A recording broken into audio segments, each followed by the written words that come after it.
Om Shanti. Good morning. आज 23 नवेम्बर 2025 अव्यक्त बाप दादार अमूल्य मधुर महावाक्य शुनब। এই অব্যক্ত মধুর মহাবাক্য অব্যক্ত বাপ দাদা 31 ডিসেম্বর 2007 সালে শুনিয়েছিলেন। বাপ দাদা বলছেন, নতুন বছরে অখণ্ড মহাদানী, অখণ্ড নির্বিঘ্ন, অখণ্ড যোগী এবং সদা সফলতা মূরত হও। আজ বাবা কি বললেন? নতুন বছরে অখণ্ড মহাদানী, অখণ্ড নির্বিঘ্ন, অখণ্ড যোগী এবং সদা সফলতা মূর্ত হও। আজ বাপ দাদা নিজের সামনে ডবল সভা দেখছেন। এক তো সাকারের সম্মুখে বসে আছে, আর দ্বিতীয়ত দূরে বসেও হৃদয়ের নিকটে দেখা যাচ্ছে। উভয় সভার শ্রেষ্ঠ আত্মাদের মস্তকে আত্মদ্বীপ ঝলমল করছে। কত সুন্দর অতুজ্জ্বল দৃশ্য। যারা মধুবনে বাবা মিলনে গেছেন তারা সাকারের সামনে, আর যারা দূর থেকে বাবা মিলন করছেন তারা নিরাকার রূপে বাবার সাথে মিলন করছেন। তো বাবা দুটো সবাকেই দেখতে পাচ্ছেন। বলছেন কত সুন্দর অতুজ্জ্বল দৃশ্য। এত সবাই এক সংকল্প, একরস স্থিতিতে স্থিত পরমাত্ম ভালোবাসায় লাভলীন, একাগ্র বুদ্ধির দ্বারা স্নেহে সমাহিত। কত নিরুপম লাগছে। তোমরাও সবাই আজ বিশেষভাবে নতুন বছর উদযাপন করার জন্য এখানে পৌঁছে গেছো। বাপ দাদাও সব বাচ্চার উৎসাহ উদ্দীপনা দেখে, ঝলমলে আত্মদ্বীপ দেখে প্রফুল্লিত হচ্ছেন। আজকের দিন সঙ্গমের দিন, এক বছরের পুরাতনের বিদায় আর নতুন বছরের কল্যাণকারী ভাবনার উদযাপন। একটা বছর শেষ হয়ে আর একটা নতুন বছর আসবে, তো বছরের শেষ দিন হলো মিলনের দিন, সঙ্গম দিন। নতুন বছর অর্থাৎ নতুন উদ্যম আর উৎসাহ, স্বপরিবর্তনের উদ্যম, স্বমধ্যে সর্বপ্রাপ্তি প্রাপ্ত হতে দেখে হৃদয়ে উৎসাহ থাকে। দুনিয়ার লোকেও এই উৎসব পালন করে, তাদের জন্য একদিনের উৎসব। আর তোমরা লাকি লাভলি বাচ্চাদের জন্য সঙ্গম যুগের সব দিন উৎসব। কেননা খুশির উৎসাহ বিদ্যমান। তো আমাদের প্রত্যেক দিনই নতুন দিন, কিছু না কিছু নতুন শিখি, কিছু না কিছু নতুন ত্যাগ করি, পুরানো ত্যাগ করি। দুনিয়ার লোকে তো নিভে থাকা দ্বীপ জ্বালিয়ে বার্ষিকী উদযাপন করে, এবং বাপ দাদা চতুর্দিকের তোমরা এত সব জাগ্রত দীপকের সাথে নতুন বছরের উৎসব উদযাপন করতে এসেছেন। তো দুনিয়ার মানুষ স্থূল জিনিসকে চেনে, তাই স্থূল প্রদীপ জ্বালিয়ে তো প্রত্যেক অনুষ্ঠান উদযাপন করেন। আর বাবা উদযাপন করছেন চৈতন্য দীপক, আমাদের শরীর মাটির প্রদীপ, আর শরীরের মধ্যে আমি আত্মা প্রজ্বলিত শিখা। তো বাবা সত্যি সত্যি চৈতন্য দীপকদের নিয়ে এই সঙ্গম যুগের তিনি উৎসব পালন করেন। তো বাবা বলছেন, উদযাপনের এই রীতি রেওয়াজ তো নামে মাত্র, কিন্তু তোমরা সবাই উদ্দীপ্ত দীপক। তো আমরা আমাদের দিয়ে বাবা যা যা করছেন সেটাই দাপর যুগের থেকে আমরা আবার স্মরণিক হিসেবে ওই ইতিহাসকে মনে করে আমরা চলব। এখন যা ঘটছে তারই ইতিহাস রচনা হবে দাপর যুগে। নিজের প্রজ্বলিত দ্বীপ প্রতীয়মান হয় তো। তা আমি যে প্রদীপ, প্রদীপ শিখা, আমি আত্মা চৈতন্য প্রদীপ শিখা, তা আমার এই প্রকাশ এই দুনিয়াকে আলোকিত করছে তো। প্রজ্বলিত দ্বীপ প্রতীয়মান হয় তো, যা অবিনাশী দ্বীপ, যে দ্বীপ কখনোই নিভে যায় না। তো নতুন বছরে প্রত্যেক হৃদয়ে স্বয়ের জন্য, বিশ্বের আত্মাদের জন্য কোনো নতুন প্ল্যান বানিয়েছ? তো আমরা চৈতন্য প্রদীপ কখনোই নিভে যাব না। এই পৃথিবীর স্টেজকে আলোকিত আমরা প্রত্যেকটা চরিত্রেই করব। তো শ্রেষ্ঠ শ্রেষ্ঠ চরিত্র আমরাই অভিনয় করব। তো এই প্রদীপের শিখা এই স্টেজকে সবসময় আলোকিত করবে। তো বাবা বলছেন সেই জন্য এই নতুন বছরে প্রত্যেকে হৃদয়ে সয়ের জন্য, নিজের জন্য, বিশ্বের আত্মাদের জন্য কোনো নতুন প্ল্যান কি বানিয়েছো? 12টার পর নতুন বছর শুরু হয়ে যাবে। তো এই বছর কোন বিশেষ রূপে উদযাপন করবে? যেমন পুরানো বছর বিদায় নেবে, তো তেমনই তোমরাও সবাই পুরানো সংকল্প, পুরানো সংস্কার এসব বিদায় দেওয়ার সংকল্প করেছো? বছরের সাথে সাথে তোমরাও পুরানোর বিদায় দিয়ে নতুন উৎসাহ উদ্দীপনার সংকল্প প্র্যাকটিক্যালে আনবে তো? তো ভাবো, নিজের মধ্যে কি নবীনত্ব আনবে?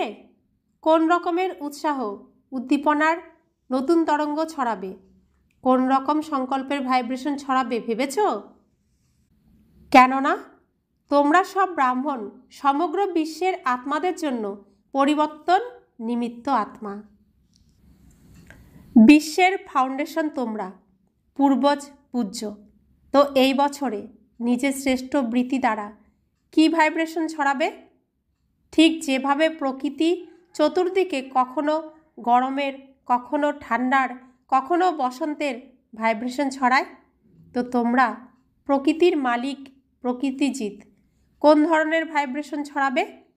যার দ্বারা অল্প সময়ের জন্য হলেও আত্মাদের সুখ, নিশ্চিন্ততার অনুভব হবে। তার জন্য বাপদাদা এই ইশারা দিচ্ছেন যে যে ভাণ্ডারই প্রাপ্ত হয়েছে সেই সব ভাণ্ডার সময় উপযোগী করো আর সফলতা স্বরূপ হও। বিশেষভাবে সময়ের ভাণ্ডার কখনো যেন ব্যর্থ না হয়, 1 সেকেন্ডও যেন ব্যর্থ না হয়, বরং কার্যে প্রয়োগ করো। সময়কে সফল করো, প্রতিটা শ্বাসকে সফল করো, প্রতিটা সংকল্প সফল করো, সব শক্তি সফল করো, সব গুণ সফল করো। সফলতা মূর্ত হওয়ার এই বিশেষ কর্ম উদযাপন করো। কেননা সফলতা তোমাদের জন্মসিদ্ধ অধিকার। সেই অধিকার কার্যে প্রয়োগ করে সফলতা মূর্ত হও। কেননা এখনের সফলতার প্রালব্ধ পুরো সময়ই প্রাপ্ত হবে। শ্বাস সফল করাই তোমাদের শ্বাসের সফলতার পরিণাম হিসেবে দেখো ভবিষ্যতেও সব আত্মা সম্পূর্ণ সময় সুস্থ থাকে, অসুস্থতার লেশমাত্র থাকে না। ডক্টরসের ডিপার্টমেন্টই থাকে না, কারণ ডক্টরস কি রাজা হয়ে যাবে? রাজা হয়ে যাবে না তো, বিশ্বের মালিক হয়ে যাবে। কিন্তু এই সময় তোমরা শ্বাস সফল করে থাকো আর সকল আত্মার সুস্থ থাকার প্রালব্ধ প্রাপ্ত হয়। তাহলে বাবা আমাদের দায়িত্ব দিচ্ছেন, প্রজা যারা হবে বিষ্ণুপুরীতে আর রামচন্দ্রের পুরীতে, তারা প্রত্যেকে সুস্থ থাকবে কাদের দ্বারা? তাহলে কত বড় দায়িত্ব! তো সেগুলোকে সেভাবে কি নিচ্ছি আমরা? তো এতজনের ডাক্তার আমরা, আমাদের ডাক্তার বাবা বৈদ্যনাথ, বৈদ্যনাথের সন্তান আমরাও বৈদ্যনাথ, আমরাও সকলকে সদা সুস্থ রাখব। এরকমই জ্ঞানের ভাণ্ডার, তার ফলস্বরূপ স্বর্গে তোমাদের নিজেদের রাজ্যে তোমরা এত বিচক্ষণ, শক্তিমান হয়ে যাও যে সেখানে কোনো উজিরের থেকে পরামর্শ নেওয়ার আবশ্যকতা থাকে না। এত সুন্দর করে কে বুঝাবে? বলছে শ্বাস সফল করো, শরীর সুস্থ পাবে। জ্ঞানকে সফল করো, জ্ঞানের ভাণ্ডারকে ভরপুর করো, তো তোমাদের উজির লাগবে না, উকিল লাগবে না, পরামর্শদাতা লাগবে না, নিজেরাই বিচক্ষণ শক্তিমান হয়। সমূহ শক্তি তোমরা সফল করে থাকো, তার প্রালব্ধ হিসেবে সব শক্তি বিশেষভাবে ধর্মসত্তা, রাজ্যসত্তা, 2 বিশেষ শক্তি ও সত্তা ওখানে প্রাপ্ত হবে। ধর্মসত্তা যেখানে কোনো ব্রাহ্মণ বা পূজারী থাকবে না, আর রাজ্যসত্তা যেখানে কোনো উজির থাকবে না, পরামর্শদাতা থাকবে না। এতটাই বিচক্ষণ আমরা এর দ্বারা হয়ে যাচ্ছি। তাই বাবা বলছেন গুণের ভাণ্ডার যখন সফল করছি, তো তার প্রালব্ধ দেবতা পদের অর্থই হলো দিব্য গুণধারী, এবং সেই সঙ্গে এখন লাস্ট জন্মে তারা তোমাদের জড়মূর্তির পূজন করে। তো কি মহিমা করে? সর্বগুণ সম্পন্ন। তো এই সময়ের সফলতার প্রালব্ধ আপনার থেকেই প্রাপ্ত হয়ে যায়। সেই জন্য চেক করো, ভাণ্ডার পেয়েছো, ভাণ্ডারে সম্পন্ন হয়েছ, কিন্তু 100-এর জন্য এবং 20-এর জন্য কতটা সফল করেছ। পুরানো বছর বিদায় দেবে, তো পুরানো বছরে জমা ভাণ্ডার সফল করেছ, কতটা করেছ এটা চেক করো। আর আগামী বছরেও এই সমুদয় ভাণ্ডার ব্যর্থ করার পরিবর্তে সফল করতেই হবে। এমনকি 1 সেকেন্ডও যেন আর কোনো ভাণ্ডার ব্যর্থ না হয়। আগে বলা হয়েছে যে সঙ্গম সময়ের সেকেন্ড সেকেন্ড নয়, বছরের সমান। সঙ্গম যুগের একটা সেকেন্ড মানে একটা বছর। তো এই যে সঙ্গম যুগে আমরা যেটুকু সময় পাচ্ছি, এই সময়ের দ্বারাই আমরা প্রত্যেকটা জন্মের জন্য উপার্জন করছি। তাই প্রত্যেকটা সেকেন্ড হচ্ছে একটা বছরের উপার্জন। তো সেকেন্ড একটা ব্যর্থ যাচ্ছে মানে কোনো না কোনো বছর সেখানে আমাকে কষ্ট ভোগ করতে হচ্ছে। সেই জন্য বাবা বলছেন প্রত্যেকটি সেকেন্ড বছরের সমান হয়। এরকম ভেবো না 1 সেকেন্ডে 1 মিনিটই তো গেছে, 1 সেকেন্ড গেছে 1 মিনিটই তো গেছে, এরকম ভেবো না। ব্যর্থ যাওয়া এটাকেই বলা হয় গড়িমসি ভাব। তোমাদের সবার লক্ষ্য হলো যে ব্রহ্মা বাবা সমান সম্পন্ন আর সম্পূর্ণ হতে হবে। তো ব্রহ্মা বাবা সমুদয় ভাণ্ডার আদি থেকে অন্তিম দিন পর্যন্ত সফল করেছেন। এর প্রত্যক্ষ প্রমাণ তোমরা দেখেছ। সম্পূর্ণ ফরিস্তা হয়ে গেছেন। নিজেদের প্রিয় দাদিকেও তোমরা দেখেছ, তিনি সব কিছু সফল করেছেন এবং সফল করার জন্য অন্যদেরও সদা উৎসাহ উদ্দীপনা বাড়িয়েছেন। তো ড্রামা অনুসারে বিশ্বসেবার অলৌকিক পার্টের বিশেষ নিমিত্ত হয়েছেন। ব্রহ্মা বাবা অব্যক্ত হওয়ার পরে দাদি এই যজ্ঞের দায়িত্ব নিয়েছেন। ব্রহ্মা বাবার মতোই তিনি সমস্ত যজ্ঞের দেখাশোনা করেছেন। তো এই বছর কাল থেকে প্রতিদিন নিজের চার্ট রাখো। সফল আর ব্যর্থ কি হয়েছে, কতটা হয়েছে, অমৃত বেলাতেই দৃঢ় সংকল্প করো। স্মৃতিস্বরূপ হতে হবে। সফলতা আমার জন্মসিদ্ধ অধিকার, সফলতা আমার গলার হার, সফলতা স্বরূপ হওয়াই সমান হওয়া। ব্রহ্মা বাবার প্রতি তোমাদের ভালোবাসা আছে তো? তো ব্রহ্মা বাবার কিসের প্রতি সর্বাধিক ভালোবাসা ছিল জানো তোমরা? কিসের প্রতি ছিল?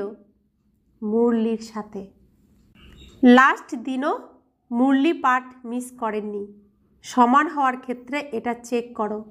ব্রহ্মা বাবা যা ভালোবাসতেন, ব্রহ্মা বাবার প্রতি ভালোবাসার লক্ষণ হলো যা কিছু বাবার ভালোবাসা ছিল তার প্রতি আমার ভালোবাসা আপনার থেকেই সহজ হওয়া উচিত। ব্রহ্মা বাবার জন্য বিশেষত্ব কি ছিল? সদা অ্যালার্ট, অসাবধানতা ছিল না। তিনি সদা অ্যালার্ট থাকতেন, অসাবধানতা ছিল না। লাস্ট দিনেও কত অ্যালার্ট রূপে নিজের সেবার পার্ট প্লে করেছেন। শরীর দুর্বল হওয়া সত্ত্বেও কিভাবে অ্যালার্ট হয়ে আধার নিয়ে বসেননি, বরঞ্চ অ্যালার্ট করে গেছেন। 3 বিষয়ের মন্ত্র দিয়ে গেছেন। স্মরণ আছে তো না সকলের? বাবা কি মন্ত্র দিয়ে গেছেন স্মরণ আছে তো সকলের? তো যত অ্যালার্ট থাকবে, ফলো করবে, অসাবধানতা শেষ হবে। অসাবধানতার বিশেষ বল বাপদাদা অনেক শোনেন, তোমরা জানো তো? যদি এই 3 শব্দকে সদা নিজের মনে রিভাইজ আর রিয়ালাইজ করে চলো, তবে অটোমেটিক্যালি সহজ এবং সমান হয়ে যাবে আপনা থেকেই। এই 3 কথা কি? নিরাকারী, নির্বিকারী এবং নিরহংকারী। তো এটাই ছিল ব্রহ্মা বাবার অন্তিম সময়ের অন্তিম কথা, অন্তিম মন্ত্র আমাদের জন্য। তো একটা বিষয় সফল করো, সফলতা মূর্ত হও। তো ব্রহ্মা বাবার লাস্ট অন্তিম সময়ের কথা নিরাকারী, নির্বিকারী এবং নিরহংকারী। মাম্মার অন্তিম কথা কি ছিল? হর ঘড়ি অন্তিম ঘড়ি। আরেকটা বিষয়, মামা বলতেন এখন নয়তো কখনোই নয়। প্রত্যেকটি মুহূর্তকেই ভাবো এটাই আমার শেষ সময়, যখন তখন আমার এটা অন্তিম সময় হতে পারে। তো আরেকটা বিষয়, বাপদাদা বাচ্চাদের বছরের রেজাল্ট দেখেছেন। কি দেখেছেন? মহাদানী হয়েছ, কিন্তু অখণ্ড মহাদানী অখণ্ড আন্ডারলাইন, অখণ্ড মহাদানী, অখণ্ড যোগী, অখণ্ড নির্বিঘ্ন এখন এর আবশ্যকতা রয়েছে। যেরকম আমাদের পিতা অখণ্ড, তিনি সদা কল্যাণ করতেই থাকেন, তার সন্তান আমরা, আমাদেরও অখণ্ড। তো এই দান যেন খণ্ডন না হয়, আন্ডারলাইন করো। আর এই যোগ যেন কখনো বিচ্ছিন্ন না হয়। আর নির্বিঘ্ন, কখনো যেন কোনো বিঘ্নের মধ্যে আমরা ফেসে না যাই, এখন এর আবশ্যকতা। বাবা বলছেন জাম্প দেবে, বিঘ্ন আসবে, তুমি জাম্প দেবে, তার মধ্যে তুমি মনকে একদম ঢোকাবেই না, চিন্তন করবেই না, যা আসলো আসলো, পাস হয়ে চলে যাও। অখণ্ড হতে পারে প্রথম লাইনে তোমরা হতে পারে, যদি হতে পারে তবে হাত উঠাও। যারা করতে পারো তোমরা, তো যারা করতে পারবে তারা হাত উঠাও। যারা মধুবনের তারাও হাত উঠাচ্ছে। যারা মধুবনের তাদেরকে বাপদাদা আগে দেখেন, মধুবনের প্রতি তাঁর ভালোবাসা আছে। শান্তিবন কিংবা পাণ্ডব ভবন কিংবা দাদির ভুজ সকল সবাইকে গুরুত্ব সহকারে দেখেন। যদি তোমরা অখণ্ড হও তবে মনসা দ্বারা শক্তি ছড়িয়ে দেওয়ার সেবাতে বিজি থাকো। বাচা দ্বারা জ্ঞানের সেবা এবং কর্ম দ্বারা গুণ দান বা গুণের সহযোগ দেওয়ার সেবা করো। বাচা দ্বারা অর্থাৎ কিসের দ্বারা? বলের দ্বারা জ্ঞানের সেবা, কর্ম দ্বারা গুণের সেবা বা গুণের সহযোগ দেওয়ার সেবা করো। আজকাল অজ্ঞানী আত্মা হোক বা ব্রাহ্মণ আত্মা, সবাইকে গুণের দান, গুণের সহযোগ দেওয়া আবশ্যক। যদি নিজ সহজ সিম্পল রূপে স্যাম্পল হয়ে থাকো তবে অটোমেটিক্যালি তোমাদের গুণমূর্ত হওয়ার সহযোগ অন্যদের আপনা থেকেই প্রাপ্ত হবে। আজকাল ব্রাহ্মণ আত্মারাও স্যাম্পল দেখতে চায়, শুনতে চায় না। নিজেদের মধ্যেও তোমরা কি বলে থাকো, কে হয়েছে? তো তারা প্রত্যক্ষভাবে তোমাদের গুণমূর্ত রূপ দেখতে চায়। তো কর্ম দ্বারা বিশেষ গুণের সহযোগ, গুণের দান দেওয়ার আবশ্যকতা আছে। শুনতে কেউ চায় না, দেখতে চায়। সুতরাং এখন বিশেষভাবে এই খেয়াল রাখতে হবে যে আমাকে জ্ঞান দ্বারা, বাচা দ্বারা তো সেবা করতেই হবে, নিরন্তর করতেই হবে। আমার এটা বন্ধ করা উচিত নয়। কিন্তু এখন মনসা আর কর্ম দ্বারা ভাইব্রেশন ছড়িয়ে দাও, সকাশ ছড়িয়ে দাও। দূরে বসেও ভাইব্রেশন বা সকাশ পৌঁছাতে পারো। শুভ ভাবনা, শুভ কামনার দ্বারা কোনো আত্মাকে মনসা সেবা দ্বারা ভাইব্রেশন বা সকাশ দিতে পারো।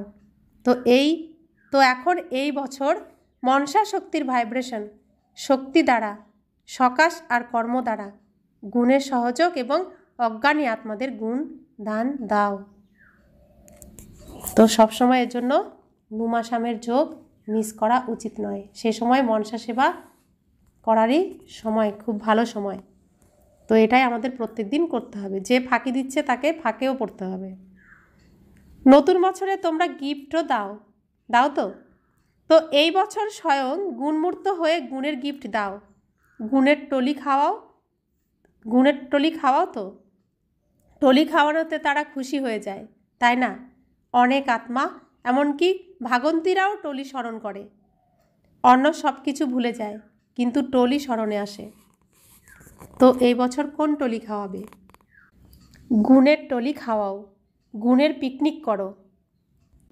কেননা বাবা সমান সময়ের নৈকট্য অনুসারে এবং দাদির ইশারা অনুসারে সময়ের সম্পন্নতা আচম্বিতে যে কখনো হওয়া সম্ভব।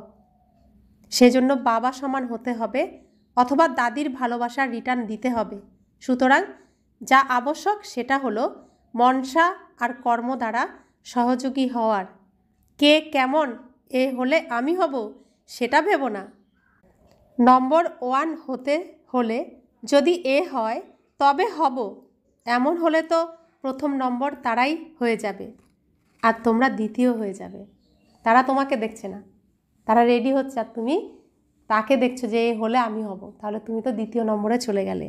আর শ্রীকৃষ্ণকে পেতে গেলে, শ্রীকৃষ্ণের কাছে যেতে গেলে, শ্রীকৃষ্ণের প্রথম জন্মটাই হলো শ্রীকৃষ্ণ রূপ, তো তাকে পেতে গেলে নাম্বার 1 জন্মতেই আসতে হবে। তো দেখো টার্গেট কি, শ্রীকৃষ্ণকে পেতে গেলে নাম্বার ওয়ানে যেতে হবে, নাম্বার ওয়ান যেতে গেলে অন্য কাউকে দেখলে হবে না। তোমরা কি দ্বিতীয় নম্বর হতে চাও নাকি প্রথম নম্বর হতে চাও? সাধারণত যদি কাউকে বলো তুমি 2 নম্বর নাও তবে নেবে? সবাই এটাই বলবে প্রথম নম্বর নেব। সুতরাং প্রথমে নিমিত্ত হতে হবে। প্রথম নম্বর নিতে হলে তোমাকেই নিমিত্ত হতে হবে। অন্যকে কেন নিমিত্ত বানাও? নিজেকে নিমিত্ত বানাও না।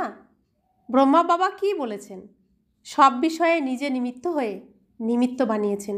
হে অর্জুন হয়ে পার্ট প্লে করেছেন। আমাকে নিমিত্ত হতে হবে, আমাকে নিমিত্ত হতে হবে, আমাকে করতে হবে। অন্যে করবে, আমাকে দেখে অন্যরা করবে। অন্যকে দেখে আমি করব না, আমাকে দেখে অন্যরা করবে। এটা ব্রহ্মার প্রথম পাঠ। তো শুনেছ কি করতে হবে? সফলতা মূর্ত, সফলতা মূর্ত, অখণ্ড দানী হতে হবে। তবে মায়ার আশারই সাহসী হবে না। যখন অখণ্ড মহাদানী হয়ে যাবে তখন নিরন্তর সেবাদারী হবে, বিজি থাকবে, মন বুদ্ধি সেবাদারী হবে। তাহলে মায়া কোথায় আসবে? তো এখন এই বছরে কি হতে হবে? যদি মন সবসময় বিজি থাকে আর বাবা স্মরণে থাকে তো মায়া আসার চান্স থাকবে না। যদি বাবার সাথে যোগ না থাকে, মন এই রাবণের দুনিয়াতে বিজি থাকে, তো অটোমেটিক মায়ার জন্য তো রাস্তা খোলাই, তো মায়া তো আসবেই আসবে। তাই বাবা মায়া আসার পথ বন্ধ করার যুক্তি বলে দিচ্ছেন। তো কি করবে এই বছর? এই বছরে কি হতে হবে? সবার হৃদয় থেকে যেন একটাই আওয়াজ বের হয়, এটা বাপ দাদা চান। সেটা কি? No problem, complete. কোনো প্রবলেম নেই কিন্তু কমপ্লিট হতেই হবে। দৃঢ় নিশ্চয় বুদ্ধি, বিজয়মালায় কাছের দানা হতেই হবে। ঠিক আছে তো? বাবা শুধু শেখাচ্ছেন তুমি শ্রীকৃষ্ণের সাথে থাকো। শ্রীকৃষ্ণের সাথে থাকার জন্যই তিনি সমস্ত শিক্ষা দিচ্ছেন। হতে হবে, তাই না? মধুবনের হতে হবে। No complain, no complain. হাত তোলো যারা সাহস বজায় রাখো। No problem. বাহ, অভিনন্দন, অভিনন্দন, অভিনন্দন। মুবারক হো, মুবারক হো, মুবারক হো। দেখো, নিশ্চয়ের প্রত্যক্ষ প্রমাণ হলো আধ্যাত্মিক নেশা। যদি আধ্যাত্মিক নেশা না থাকে তবে নিশ্চয়ও নেই। ফুল নিশ্চয় নেই, অল্প বিস্তর রয়েছে। তো নেশা রাখো। এমন কি বড় ব্যাপার? কত অল্প তোমরাই বাবার সমান হয়েছ, স্মরণে আছে? অগণিতবার হয়েছ। কতজন হয়েছে বাবার সমান? যারা মালার দানায় এসেছে তারা হয়েছে বাবার সমান অগণিতবার। যতবার এই স্টেজে নাটক হবে, যতবার সঙ্গম যুগ হবে, ততবারই হয়েছে বা হবে। তো এই নেশা রাখো, আমিই হয়েছিলাম, আমিই হয়েছি, আর আমি বারবার হতে থাকব। এই নেশা সদাই যেন কর্মে দেখা যায়, সংকল্পে নয়, বলে নয়, কিন্তু কর্মে।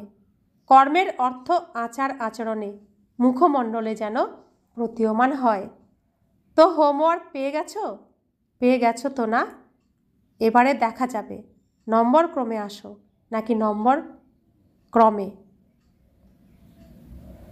আচ্ছা বাবা, এবার দেখবেন তুমি কোন নাম্বারে আসো। যে আজকের পর থেকে একটাও কমপ্লেন করবে না, কোনো প্রবলেম আছে এটা অনুভব করবে না, সেই আসবে নম্বর ওয়ানে। আজকের পর থেকে নম্বর ওয়ানে যেতে পারবে। তো এই কম্পিটিশান এখন। বাপদাদার কাছে অনেক কার্ড, পত্র, ইমেল, স্মরণে স্নেহ সুমন কম্পিউটারের দ্বারাও এসেছে। আর বাপদাদা প্রত্যেককে তার সম্মুখে ইমার্জ করে দূরে বসে থাকা হৃদয় সিংহাসনাসীন বাচ্চাদেরকে তাদের নামসহ বিশেষত্ব সহ স্মরণে স্নেহ আর হৃদয়ের আশীর্বাদ দিচ্ছেন। বাপদাদা জানেন যে সকলের স্মরণ স্নেহ ভালোবাসা থাকেই, এবং বাপদাদা সদা নিজের করে অমৃতবেলায় ব্রাহ্মণ আত্মাদের স্মরণে স্নেহের রেসপন্স বিশেষভাবে করে থাকেন। সেজন্য তোমরা খুব ভালো ভালো কার্ড বানিয়েছ। তোমরা তো কার্ড এখানে স্টেজে রাখো, কিন্তু বতনে বাপদাদার কাছে আগেই পৌঁছে যায়। আচ্ছা, চতুর্দিকের ঝলমলে আত্মদীপক বাচ্চাদের সদা সব কিছু সফল করে এমন সফলতা স্বরূপ বাচ্চাদের সদা অখণ্ড মহাদানী, অখণ্ড নির্বিঘ্ন, অখণ্ড জ্ঞান আর যোগযুক্ত সদা একই সময়ে 3 সেবা করে। মনসা ভাইব্রেশন দ্বারা বায়ুমণ্ডলের, বাণী দ্বারা বাচা সেবার এবং আচরণ ও মুখমণ্ডলের মাধ্যমে কর্মসেবা। 3 সেবা একই সময়ে একত্রে তখনই হবে যখন তোমাদের প্রভাব যারা ভালো বলবে তাদের উপরে নয়, বরং যারা ভালো হবে তাদের উপরে পড়বে। তো অনুভবী মূর্ত হওয়ার দ্বারা অনুভব করায় এমন বাচ্চাদের নতুন বছরের জন্য বাপদাদার পদ্ম পদমগুণ, স্মরণে স্নেহ সুমন, আশীর্বাদ। তাছাড়া হৃদয় আসন সদা তোমাদের হৃদয় সিংহাসনাসীন বানায়। সেজন্য চতুর্দিকের বাচ্চাদের যারা সম্মুখে আছে, দূরে বসেও হৃদয় সিংহাসনাসীন, তাদের সবাইকে নাম আর বিশেষত্ব সহ স্মরণে স্নেহ সুমন আর নমস্কার। পুজোতে অঞ্জলি দেওয়ার সময় বলে না, যার যার নাম গোত্র বলে দাও। তো বাবাও প্রত্যেকের নাম আমাদের স্মরণ করছেন। তো সেই পূজাতে এই নিয়মটা এভাবেই আসছে। তো সবার নাম বাবা স্মরণ করছেন, প্রত্যেক বাচ্চার। चारों ओर के चमकते हुए आत्मदीप बच्चों को सदा सफल करने वाले सफलता स्वरूप बच्चों को सदा अखंड महादानी, अखंड निर्विघ्न, अखंड ज्ञान और योगयुक्त सदा एक ही समय में 3 सेवा करने वाले मनसा वाइब्रेशन द्वारा, वायुमंडल द्वारा, बाचा वाणी द्वारा, चलन और चेहरे या कर्म द्वारा तीनों सेवा एक ही समय इकट्ठा हो, तब आपका प्रभाव अच्छा कहने वाले नहीं लेकिन अच्छा बनने वालों के ऊपर पड़ेगा। तो ऐसे अनुभवी मूर्त द्वारा अनुभव कराने वाले बच्चों को बाप दादा का नए वर्ष के लिए पदम पदम गुना, याद प्यार, दुआएं और दिल का तख्त सदा तख्त नशीन बनाने वाला है। इसलिए चारों ओर के बच्चों को जो सम्मुख है या दूर बैठे दिल तख्त पर है, सभी को नाम और विशेषता सहित याद प्यार और नमस्ते। हम रूहानी बच्चों की रूहानी बाप दादा को याद प्यार, गुड मॉर्निंग और नमस्ते नमस्ते नमस्ते। शुक्रिया बाबा, शुक्रिया बाबा, शुक्रिया। अच्छा, যারা প্রথমবার এসেছো তারা হাত উঠাও, তারা উঠে দাঁড়াও, হাত নাড়াও। দেখো অর্ধেক ক্লাস প্রথমবার এসেছে। যারা পিছনে রয়েছো তারা হাত নাড়াও। টিভিতে সব দেখা যাচ্ছে, অনেক আছো। আচ্ছা, প্রথমবার আগতদের বাপদাদার হৃদয়ের অনেক অনেক অভিনন্দনও আর হৃদয়ের স্মরণ স্নেহ। যেহেতু তোমরা এখন এসেছো, তো এখনের আগতদের জন্য বাপদাদার বরদান রয়েছে, অমর ভব বরদান। যারা বদনাম করে তাদেরকেও গুণমালা পরিয়ে ইষ্টদেব মহান আত্মা ভব। যেভাবে আজকাল তোমরা বিশেষ আত্মাদের স্বাগত জানানোর সময় গলায় কোনো স্থূলমালা পরিয়ে দেওয়া হয়, তো তোমরা তাদের গলাতে রিটার্ন করে দাও যারা পরিয়ে দেয়। সেভাবেই যারা তোমাদের বদনাম করে তাদেরকে যদি তোমরা গুণমালা পরিয়ে দাও, তো তারাও আপনা থেকেই তোমাদের গুণমালা রিটার্ন করবে। কেননা যারা বদনাম করে তাদেরকে গুণমালা পরানো অর্থাৎ জন্ম জন্মের জন্য ভক্ত নিশ্চিত করা। এই দেওয়াই অনেকবারের নেওয়া হয়ে যায়। এই বিশেষত্বই ইষ্টদেব মহান আত্মা বানিয়ে দেয়। স্লোগান: তোমাদের মনসা বৃত্তি সুন্দর, মনসাবিতে সুন্দর ও পাওয়ারফুল বানাও, পাওয়ারফুল বানাও, তবে খারাপও ভালো হয়ে যাবে। অব্যক্ত ইশারা। অশরীরী বা বিদেহী স্থিতির অভ্যাস বাড়াও। যে কোনো কার্য করার সময় চতুর্দিকের জটিল বা বিরূপ পরিস্থিতি যতই থাক না কেন, যদি তোমাদের বুদ্ধি সেবার কার্যে অতি বিজি থাকে, তখন এরকম টাইমে অশরীরী হওয়ার অভ্যাস করে দেখো। যথার্থ সেবার বন্ধন হয় না, কেননা যোগযুক্ত যুক্তিযুক্ত সেবাদারী সদা সেবা করতে করতেও উপরাম থাকে। এমন নয় যে সেবা বেশি সেজন্য অশরীরী হতে পারবে না। স্মরণে রাখো, আমার সেবা নয়, বাবা দিয়েছেন, তাহলেই নির্বন্ধন থাকবে। তো যখনই যা করছি আমরা, করাচ্ছেন কে? বাবা। আমি আত্মার দ্বারা আমি আত্মাকে দিয়ে আমি আত্মাকে নিমিত্ত করে এই শরীর দ্বারা বাবা করাচ্ছেন। এখানে আমার কোনো কিছু নেই, আমি শুধু স্পিকারের কাজ করছি, ইনস্ট্রুমেন্টের কাজ করছি, আমি নিজে কিছুই করছি না। যা করাচ্ছেন বাবা করাচ্ছেন। বাবার সংসার, বাবার পরিবার, বাবার কার্য সব কিছু বাবাই করাচ্ছেন, আমি আত্মাকে নিমিত্ত বানিয়ে, আমি আত্মা শুধু নিমিত্ত। তো এরকম মনস্থিতি রেখে সমস্ত কার্য করতে হবে। সাধারণ কাজ হোক, সাধারণ কাজ হোক, করাচ্ছেন বাবা। ওম শান্তি, ওম শান্তি, ওম শান্তি।